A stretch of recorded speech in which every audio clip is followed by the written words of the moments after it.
어휴, 저 집 보살이야, 보살. 우리가 젊었을 때 참 많이 듣고 또 흔하게 했던 말입니다.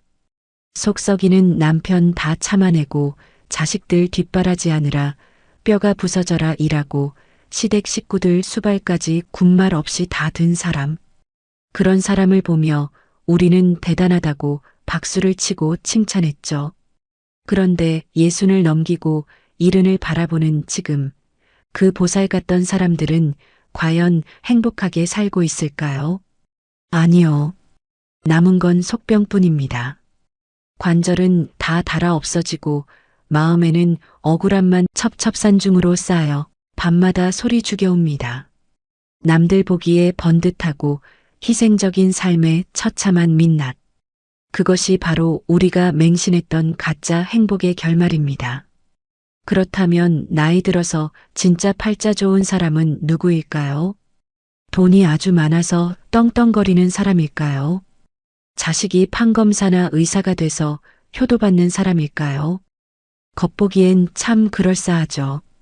하지만 굳게 닫힌 현관문을 열고 들어가면 그 집이나 우리 집이나 사람 사는 꼴은 크게 다르지 않습니다. 오히려 자식 잘난 유세에 평생 며느리 사위 눈치나 보고 그놈의 돈 지키느라 핏줄끼리 등 돌리고 원수되는 집도 수두룩합니다. 남들 보기에만 번듯한 노후. 그것은 화려하지만 숨막히는 감옥일 뿐입니다. 희생해도 안 되고 돈이 많아도 안 되고 자식이 잘나도 안 됩니다. 그러면 도대체 뭐가 있어야 노후가 편안한 걸까요? 그동안 참 많이 애쓰셨습니다. 자식 건사하느라, 남편 아내 뒷바라지하느라 내 이름 석자가 무엇인지 내 청춘이 어떻게 지나갔는지도 모르게 살아온 우리 세대입니다. 그래서 오늘은 겉으로 번듯해 보이는 사람 이야기가 아니라 진짜로 나이 들어 편안한 사람은 어떤 사람인지 그 이야기를 해보려 합니다. 혹시 요즘 괜히 서운하고 괜히 억울하고 이제는 좀 나를 위해 살고 싶다는 생각이 드셨다면 오늘 이야기가 분명 마음에 와닿으실 겁니다. 영상 시작 전에 구독과 좋아요 한 번만 눌러주세요. 다음 영상이 올라왔을 때 바로 보실 수 있습니다. 나이 들어 가장 팔자 좋은 사람의 첫 번째 특징은 바로 우아하게 이기적인 사람입니다.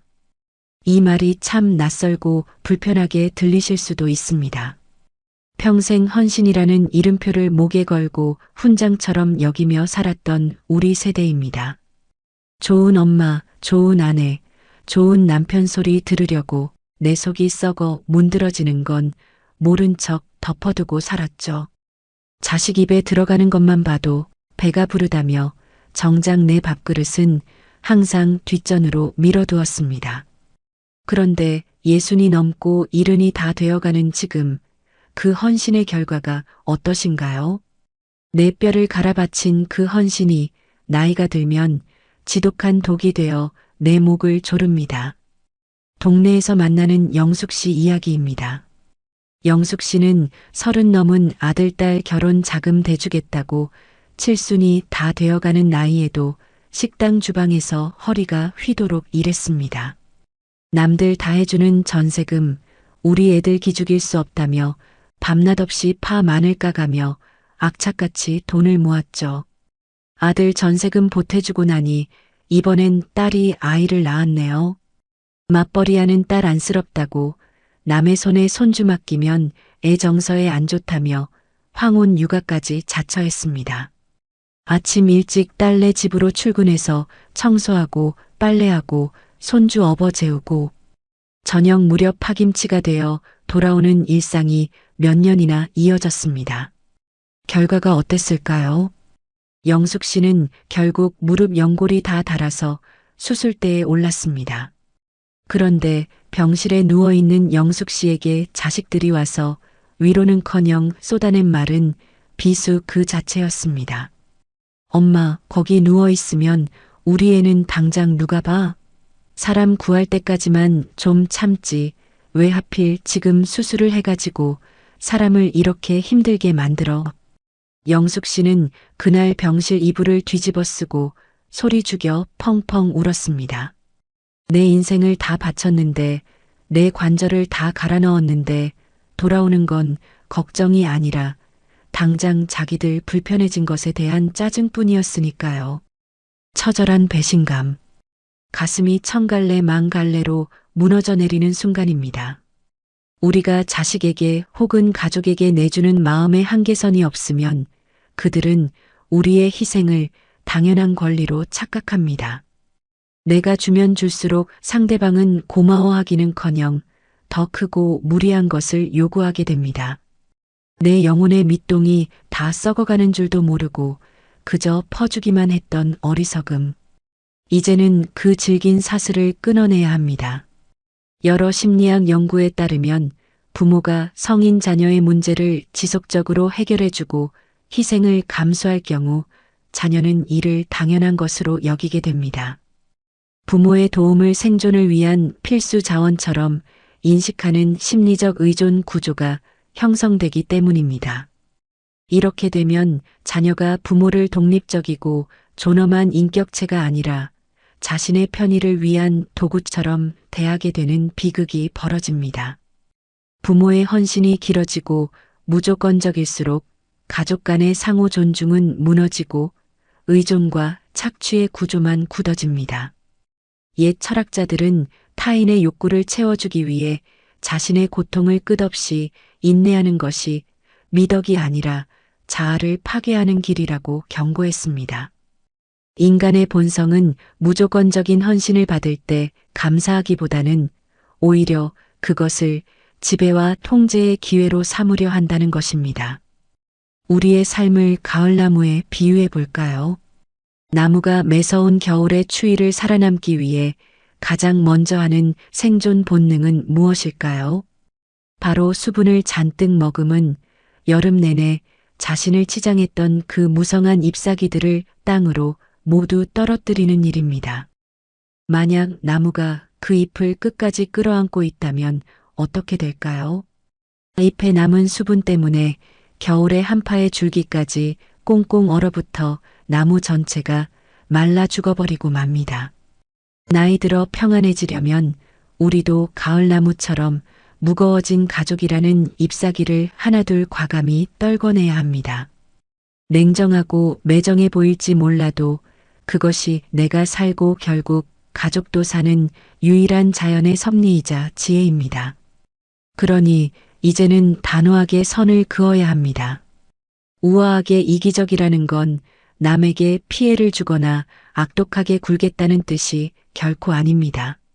남을 위해 나를 갉아먹는 짓, 가족이라는 이름으로 자행되는 정서적 폭력을 당장 멈추겠다는 강력한 생존 선언입니다. 자식이 힘들다고 징징대며 찾아오면 딱 거기까지만 들어주면 됩니다. 아이고, 속상하겠네. 힘들었구나. 공감만 해주고 돌아서서 내 밥 챙겨 드셔야 합니다. 자식의 문제를 내 문제로 끌어안고 밤잠 설쳐가며 전전긍긍할 필요가 없습니다. 자식 인생은 자식 인생이고 내 인생은 내 인생입니다. 정말 팔자 좋은 사람들은 이성극기의 달인들입니다. 명절에 자식들이 오면 반갑게 맞이하지만 며칠씩 진을 치고 자고 가는 건 사양합니다. 엄마 피곤하다. 밥 한 끼 먹었으니 이제 너희들 집으로 가라. 웃으면서 쿨하게 보냅니다. 손주들 예쁘죠? 눈에 넣어도 안 아픕니다. 하지만 딱 2~3시간 밥 먹이고 재롱 볼 때가 가장 예쁩니다. 내 뼈 깎아 먹고 내 관절 갉아 먹으면서까지 손주 뒷바라지하는 일은 단호히 거절합니다. 그게 매정한 걸까요? 아닙니다. 내가 건강하고 내 마음이 편안해야 훗날 자식들에게 아파서 누워 병수발 들게 하는 짐이 되지 않습니다. 자식에게 돈을 물려주는 것, 그게 사랑이 아닙니다. 내가 내 힘으로 건강하게 내 노후를 책임지는 것, 이게 자식을 위한 진짜 사랑입니다. 배우자와의 관계에서도 이성극기는 절대적으로 필요합니다. 삼시세끼 따뜻한 밥을 차려 바쳐야 직성이 풀리고 반찬 투정을 하는 남편이 있다면 이제는 한마디 할 줄 알아야 합니다. 나도 이제 나이가 들어서 예전처럼은 못해. 새끼 다 당신 입맛에 맞게 차리는 건 이제 힘들어. 당당하게 반찬 가게를 이용하거나 각자 자기가 먹을 것은 차려 먹는 연습을 시켜야 합니다. 언제까지 남편의 짜증, 아내의 불만을 쓰레기통처럼 다 받아주고 사실 건가요? 진짜 노후를 편안하게 즐기는 사람들은 배우자의 감정마저 내 것으로 책임지려 하지 않습니다. 상대방이 밖에서 기분 나쁜 일이 있어서 집에 와서 화를 내고 있으면 예전 같으면 눈치 보며 기분 풀어주려 애썼겠죠. 이제는 다릅니다. 당신 오늘 기분이 안 좋네. 혼자 시간 좀 보내. 나는 산책 좀 하고 올게. 하고 자리를 피할 줄 압니다. 타인의 부정적인 감정이 내 영혼을 오염시키지 못하도록 차단막을 치는 겁니다. 내 마음의 평화, 내 몸의 편안함. 그것이 세상 어떤 가족관계보다 우선이라는 것을 뼈저리게 깨달은 사람. 가족의 굴레에서 벗어나 우아하게 나 자신을 가장 먼저 돌볼 줄 아는 이기심. 무례함을 튕겨내고 나의 존엄을 지키는 단단한 방패. 이것이 바로 노후에 가장 팔자 좋게 사는 사람들의 첫 번째 비밀입니다. 남의 눈물 닦아주다 내 눈에 피눈물 나는 짓, 이제 그만하셔도 됩니다. 오늘부터는 오직 나만을 위해, 나를 지키기 위해 조금은 이기적으로 살아보시길 바랍니다. 나이 들어 가장 팔자 좋은 사람의 두 번째 특징, 바로 왕년의 나를 미련 없이 쓰레기통에 버린 사람입니다. 우리가 지인 모임이나 동창회에 나가보면 꼭 이런 분들 있습니다. 나 왕년에 무슨 기업 이사였어. 우리 남편이 예전에 어떤 자리에 있었는 줄 알아. 우리 애가 이번에 어디 취직했잖아. 입만 열면 과거의 영광과 가족의 명함을 자기 얼굴처럼 들이미는 사람들. 솔직히 참 피곤하죠. 속으로는 다들 비웃고 듣기 싫어하는데 본인만 그 사실을 까맣게 모릅니다. 10년, 20년 전 빛바랜 훈장을 아직도 가슴에 달고 다니며 남들이 나를 알아주기만을 애타게 바랍니다. 한때 동네에서 제법 큰 사업을 하셨던 명수 씨 이야기입니다. 사업은 진작에 접었고 수입도 끊겼는데 명수 씨는 동창회나 지인 모임에 나갈 때면 항상 값비싼 양복을 쫙 빼입고 나갔습니다. 체면 때문에 허름하고 싼 식당은 쳐다보지도 않았죠. 남들이 사장님 오셨습니까 하고 좀 추켜 세워주면 으스대며 그 많은 사람들의 밥값과 술값을 본인 카드로 척척 계산했습니다. 아내가 생활비가 부족하다고 하소연해도 남자가 가오가 있지 밖에서 어떻게 쪼잔하게 구냐며 오히려 큰 소리를 쳤습니다. 나중에는 그 알량한 자존심 하나 지키겠다고 무리해서 마이너스 통장까지 쓰다가 남은 노후 자금마저 몽땅 날렸습니다. 결국 극심한 스트레스와 화병으로 쓰러져 병원 신세를 지게 되었습니다. 명수 씨가 비싼 밥을 사줄 때만 형님 사장님 하며 굽실거리던 사람들은 정작 그가 쓰러져 병원에 입원하자 코빼기도 비치지 않았습니다. 껍데기만 남은 자존심. 결국 자기 명주를 조이는 끔찍한 올가미가 되었습니다. 허영심이 만든 참혹한 결말입니다. 정말 팔자 좋게 잘 사는 사람들은 다릅니다. 이 체면이라는 무거운 겉옷을 인생에서 가장 먼저 벗어던집니다. 나를 포장하던 직함, 며느리, 사위의 직업, 자식의 학벌, 이런 것들 다 미련 없이 떼어내고 온전한 나 자신으로 홀로 섭니다.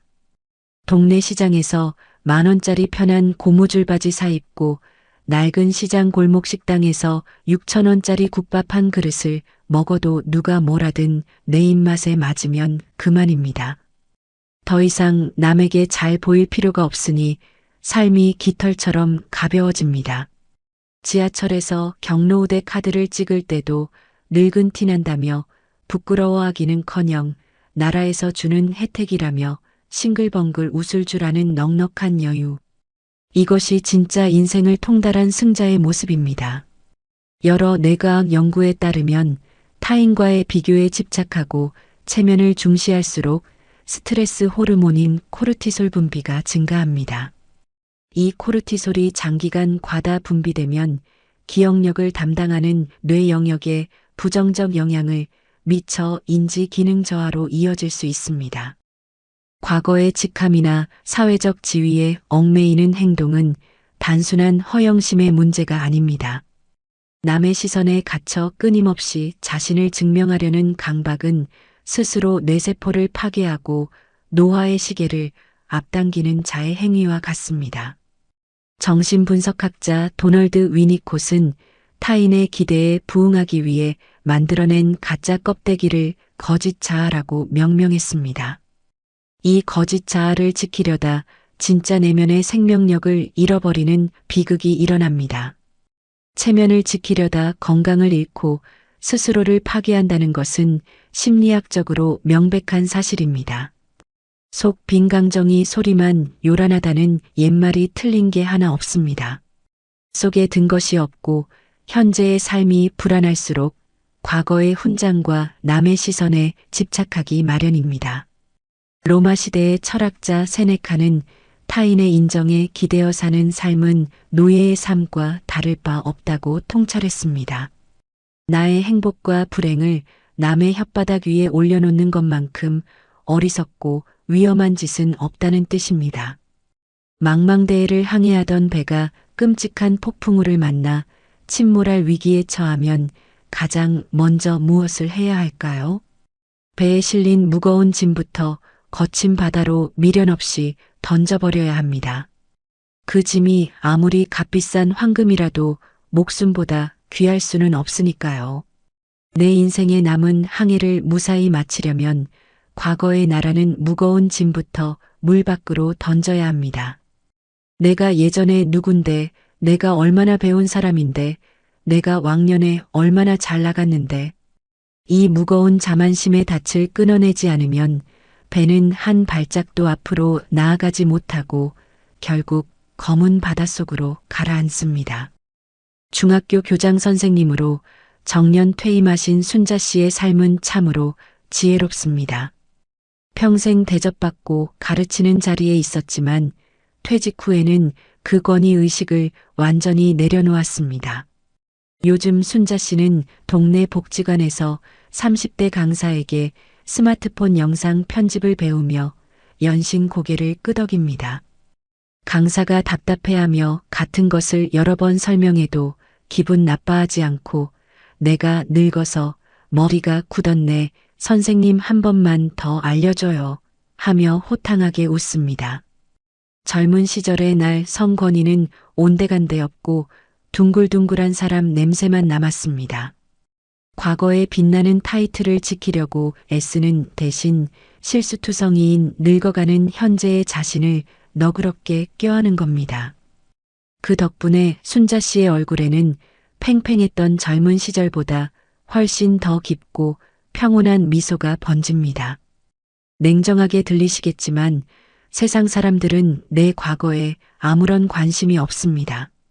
사람들은 오직 자기 자신에게만 관심이 있을 뿐입니다. 남들은 나를 1분 이상 생각하지 않는데 나 혼자 남의 시선을 의식하며 24시간 내내 피곤한 연극 무대 위에서 고군분투하고 있는 꼴입니다. 이제 그 무거웠던 무대 화장을 지우고 화려하고 불편한 무대복을 훌훌 벗어던지셔야 합니다. 관객도 없는 무대에서 혼자 진을 빼는 일은 그만두어야 합니다. 나이 들어서까지 남과 비교하며 서열을 매기는 짓은 스스로 지옥불에 걸어 들어가는 것과 같습니다.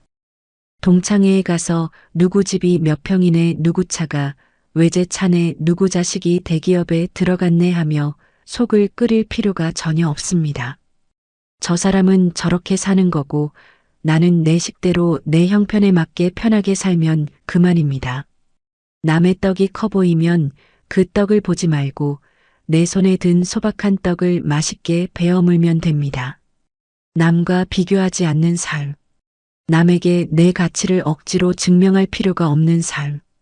과거의 타이틀이나 누군가의 부모라는 껍데기가 아니라 지금 이 순간 숨 쉬고 밥 먹고 시장을 걸어 다니는 평범하고 소박한 내 모습을 온전히 사랑하는 사람. 내가 나로 존재하는데 어떤 거창한 이유도 필요 없음을 아는 깨달음. 왕년의 나를 쓰레기통에 과감히 던져버리는 순간 놀라운 마법이 시작됩니다. 어깨를 짓누르던 바위 덩어리가 사라지고 전에 없던 해방감이 밀려옵니다. 내려놓음의 통쾌함. 그 홀가분하고 시원한 기분을 아는 사람만이 노후의 진정한 평화와 자유를 누릴 자격이 있습니다. 과거를 버려야 비로소 편안한 현재가 찾아옵니다. 이어서 나이 들어 가장 팔자 좋은 사람의 세 번째 특징은 텅 빈 인간관계를 가차없이 정리하고 고독의 맛을 진정으로 즐길 줄 아는 사람입니다. 나이 들면 외로워진다, 친구가 최고다, 곁에 사람이 많아야 안 늙는다. 이런 옛말에 속아서 내키지도 않는 동창회나 지인 모임에 억지로 나가는 분들 참 많습니다. 오늘 하루 집에서 편하게 쉬고 싶은데 빠지면 내 욕을 할까봐 혹은 모임에서 영영 소외될까봐 무거운 몸을 이끌고 문 밖을 나섭니다. 그런데 막상 그 시끄러운 모임에 다녀오면 기분이 어떠신가요? 정말 가슴이 벅차고 행복하신가요? 아마 열에 9은 다녀오면 마음이 더 헛헛하고 피곤하실 겁니다. 자리에 앉자마자 누구는 강남 아파트 값이 몇 억이 올랐다더라. 누구는 자식들이 용돈을 수백만 원씩 쥐어주며 유럽 여행을 보내줬다더라. 온갖 자랑질이 난무합니다. 배 아픈 속을 숨기고 억지로 입꼬리를 올려 맞장구 쳐야 합니다. 반대로 어떤 사람은 자리에 앉자마자 며느리 흉, 남편 흉을 2시간 내내 쏟아냅니다. 내 감정을 쓰레기통 취급하며 우울한 이야기만 퍼붓는 사람 앞에서는 기가 다 빨려나가는 기분입니다. 듣기 싫은 소리 참아내며 감정 노동만 잔뜩 하고 집으로 돌아오면 체한 것처럼 명치가 답답해집니다. 비싼 회비 내고 밥 먹으면서 내 마음은 오히려 멍투성이가 됩니다. 사람 무리 속에 섞여 있는데 혼자 있을 때보다 훨씬 더 지독한 고립감을 느낍니다. 정혜 씨 사연이 딱 그랬습니다. 정혜 씨는 나이 들어 혼자 남겨질까 두려워서 부르는 모임마다 빠지지 않고 나갔습니다. 밥값도 남들보다 먼저 계산하고 명절이면 꼬박꼬박 선물도 돌리면서 사람들을 알뜰하게 챙겼습니다. 주변에 사람이 바글바글해야 성공한 노후라는 헛된 믿음 때문이었죠. 그러다 정혜 씨가 겨울 빙판길에 크게 넘어져 고관절을 다치는 바람에 한 달을 꼼짝없이 병원에 입원했습니다. 놀랍게도 그 많던 모임 사람들 중 병문안은커녕 괜찮냐는 안부 전화 한 통 제대로 온 사람이 없었습니다. 어쩌다 연락이 닿은 지인은 바빠서 못 간다며 핑계를 대기 바빴고 어떤 사람은 오히려 내일 모임 식당 예약은 누가 하냐며 묻기까지 했습니다. 그제야 뼈저리게 깨달았습니다. 외로움을 달래려 억지로 돈과 시간을 쏟아부으며 붙잡고 있던 인연은 진짜 내 사람이 아니었음을 말입니다. 철저한 허상. 그동안 정혜 씨가 마음을 내어준 관계는 결국 흩어지는 모래성에 불과했습니다. 그런데 여기서 중요한 게 있습니다. 정혜 씨처럼 관계를 정리하고 혼자가 된 사람들 중에 더 외롭고 더 우울해진 경우도 분명히 있습니다.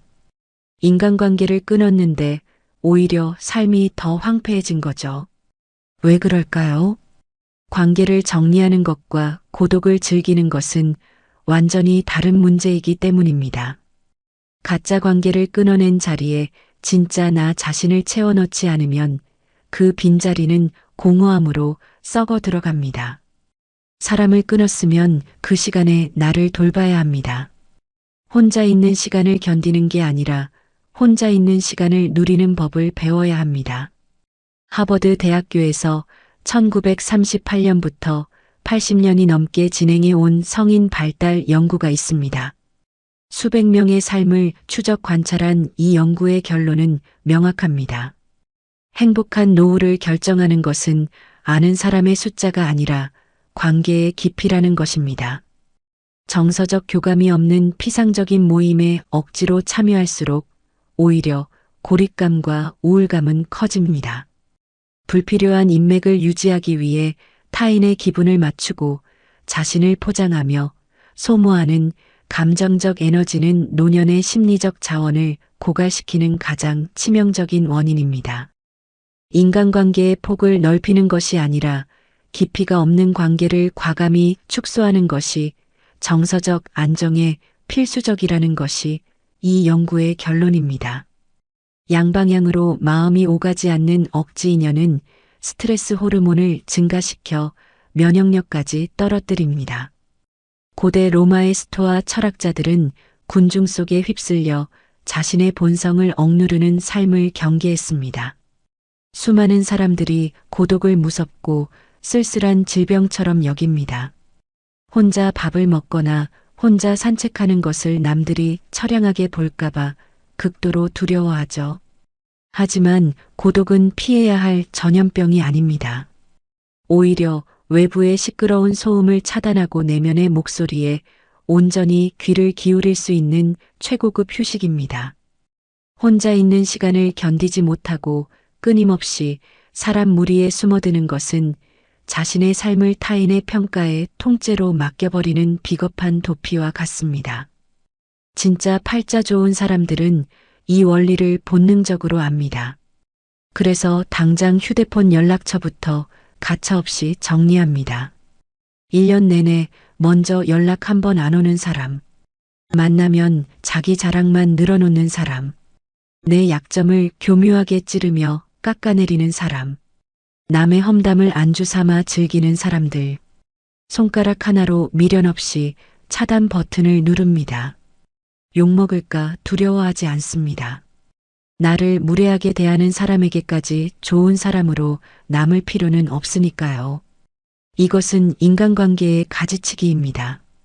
사과나무가 가을에 더 크고 달콤한 열매를 맺기 위해 썩고 불필요한 가지를 톱으로 잘라내는 것과 완벽히 같은 이치입니다.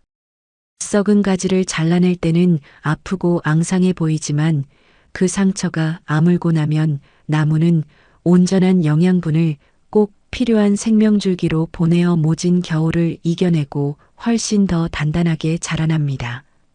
우리 인생도 마찬가지입니다. 쓸데없는 사람들에게 뺏기던 내 소중한 시간과 에너지를 걷어들여 오직 나 자신을 돌보는데 쏟아부어야 합니다.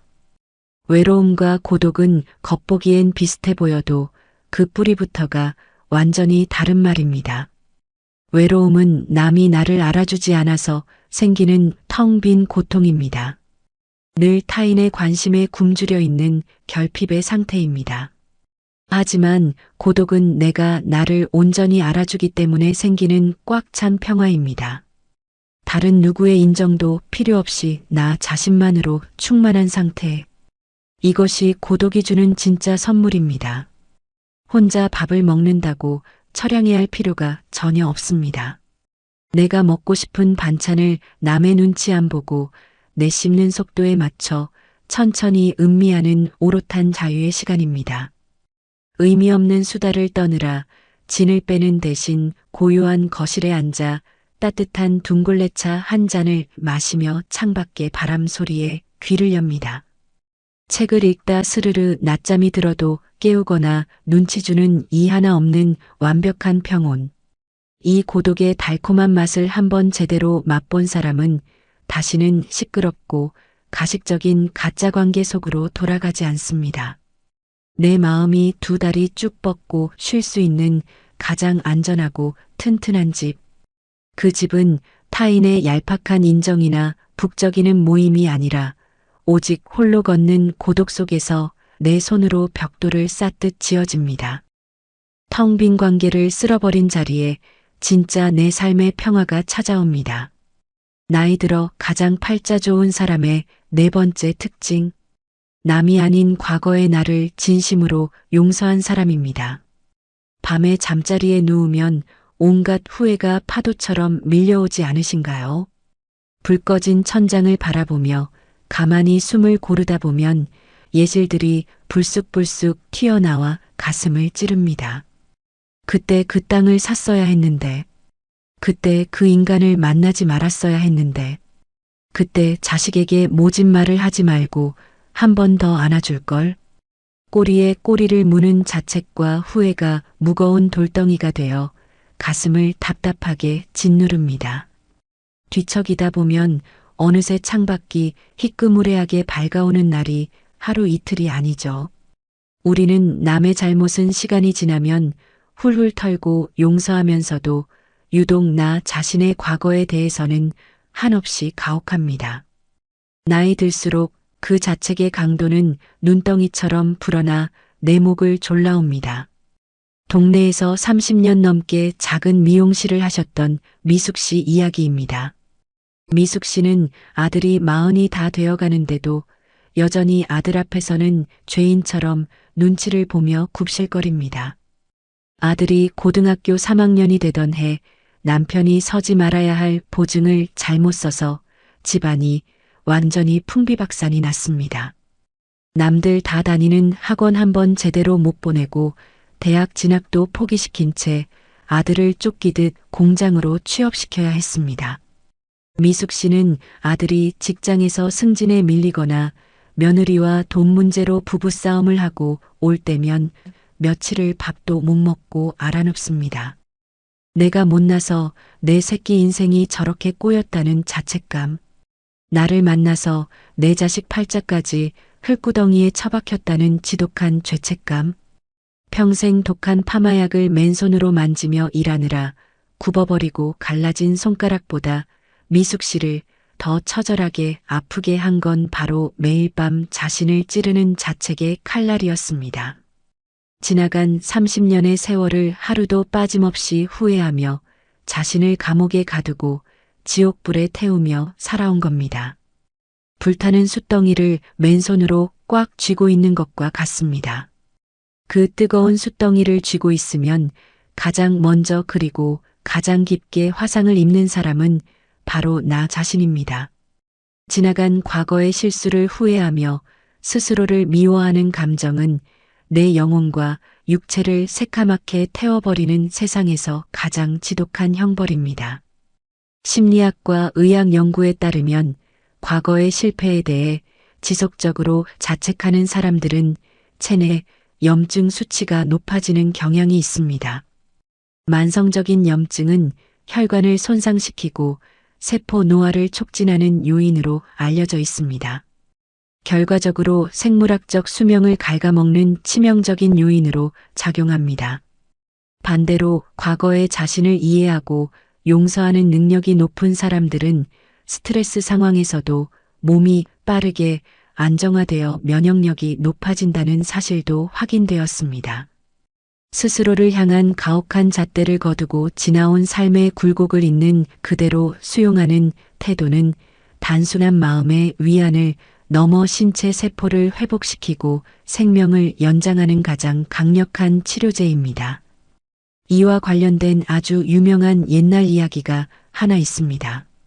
등에 커다란 자루를 짊어지고 끝없는 사막을 걷는 나그네가 있었습니다. 이 나그네는 길을 걷다 자신이 실수를 하거나 억울한 일을 겪을 때마다 바닥에서 돌멩이를 하나씩 주워 자루에 집어넣었습니다. 세월이 흘러 노인이 된 나그네는 자루가 너무 무거워 한 발짝도 뗄 수 없게 되었습니다. 결국 사막 한가운데 쓰러진 노인에게 지나가던 현자가 다가와 물었습니다. 어째서 돌무더기를 짊어지고 죽어가고 있습니까? 노인이 대답했습니다.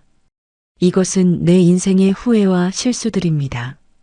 현자는 빙그레 웃으며 노인의 자루 밑바닥을 칼로 찢어버렸습니다. 와르르 쏟아지는 돌멩이들과 함께 노인의 몸은 깃털처럼 가벼워졌습니다. 우리가 짊어지고 있는 과거의 후회라는 돌멩이들도 마찬가지입니다. 이제는 그 무거운 자루의 밑바닥을 미련 없이 찢어버려야 할 때입니다. 독일의 철학자 니체는 아모르 파티 즉 자신의 운명을 온전히 사랑하라고 역설했습니다. 이는 내 삶에서 일어난 좋고 나쁜 모든 일들 심지어 나의 뼈아픈 실수와 어리석었던 선택들까지도 내 삶의 필연적인 일부로 껴안으라는 가르침입니다. 우리는 신이 아닙니다.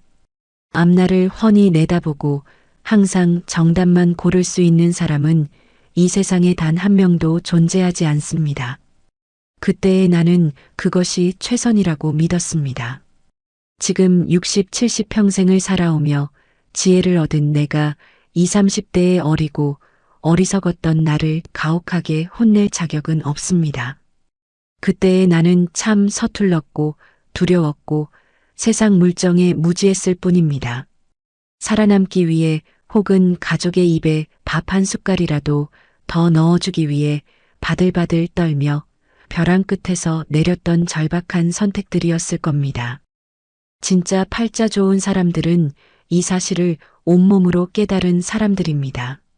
지나간 세월을 돌아보며 가슴을 치는 대신 조용히 거울 앞에 서서 주름진 스스로의 어깨를 가만히 토닥여줍니다.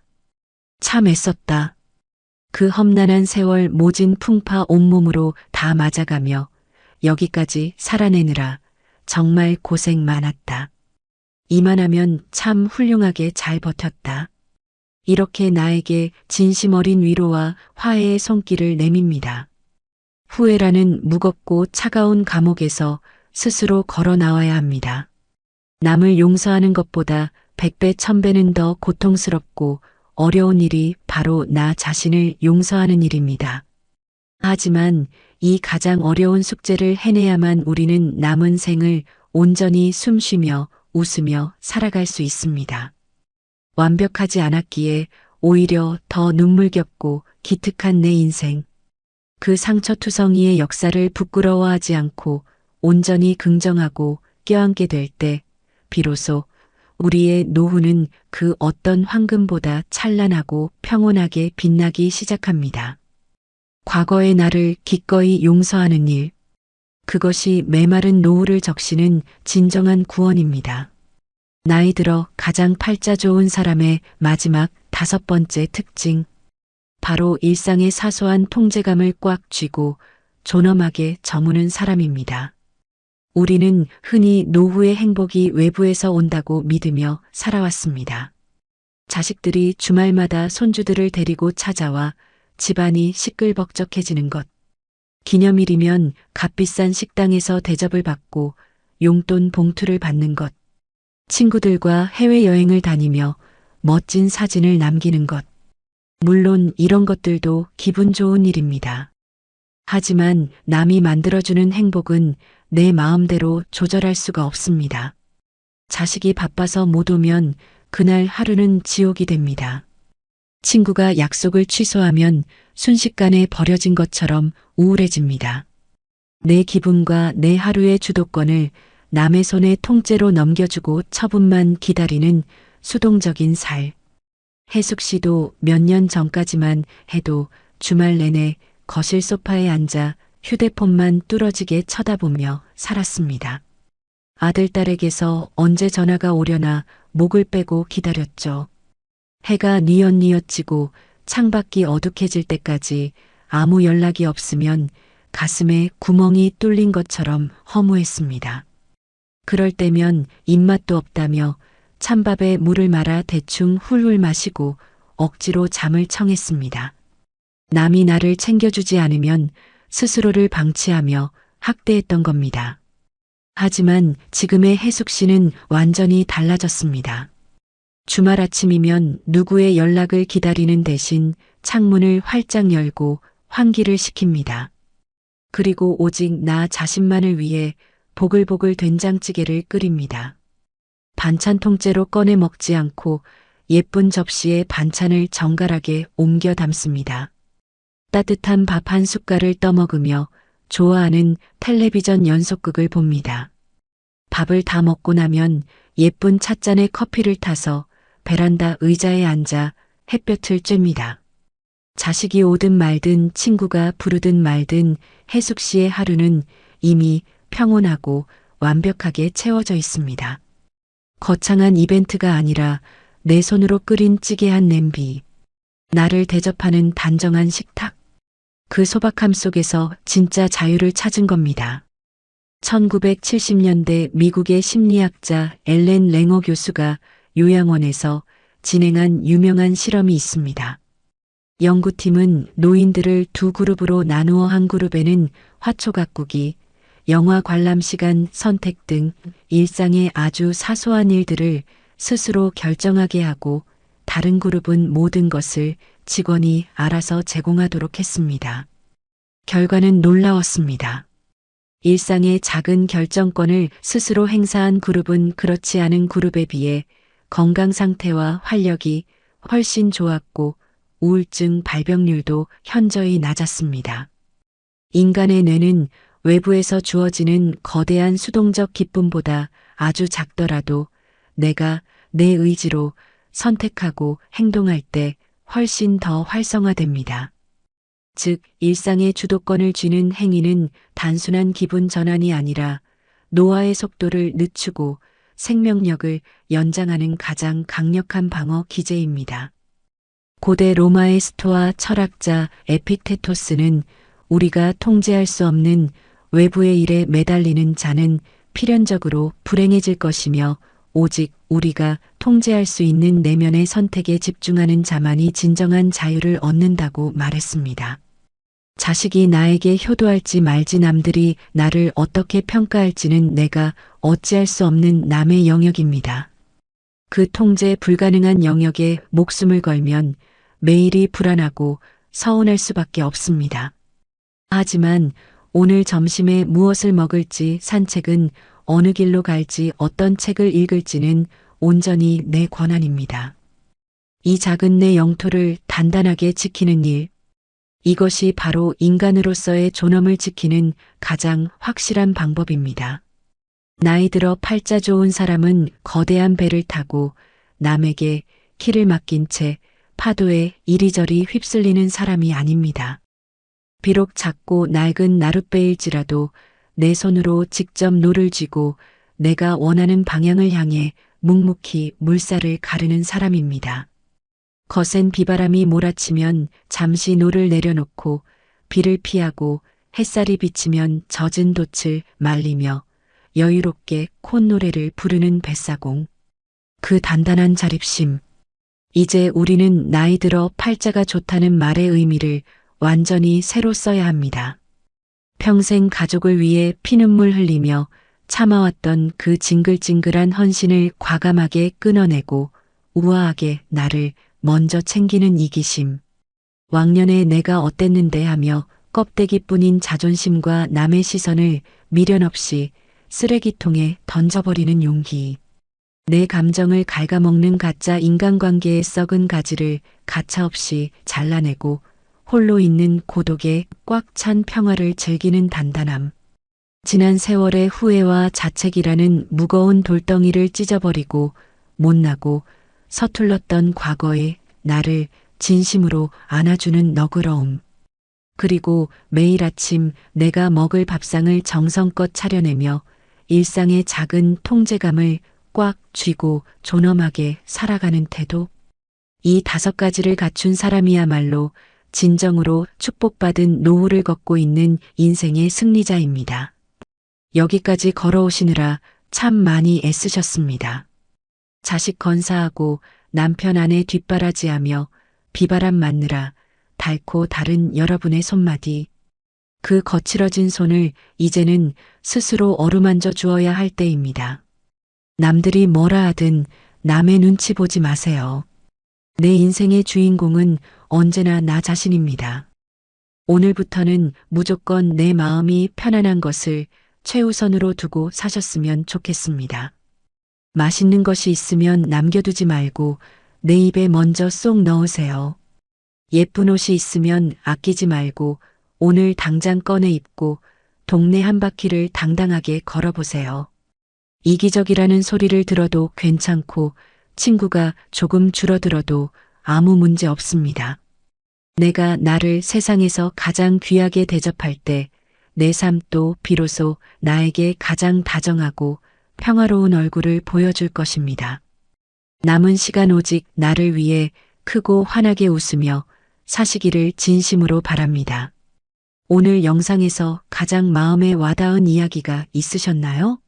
1번 우아한 이기심, 2번 과거 버리기, 3번 고독 즐기기, 4번 나를 용서하기, 5번 일상의 주도권. 댓글에 번호 하나만 남겨주세요. 여러분의 이야기가 궁금합니다. 이 영상이 마음에 와닿으셨다면 좋아요와 구독 부탁드립니다. 여러분의 평화로운 노후를 진심으로 응원합니다. 성장하는 시니어가 여러분의 든든한 동반자가 되어 끝까지 함께하겠습니다. 감사합니다.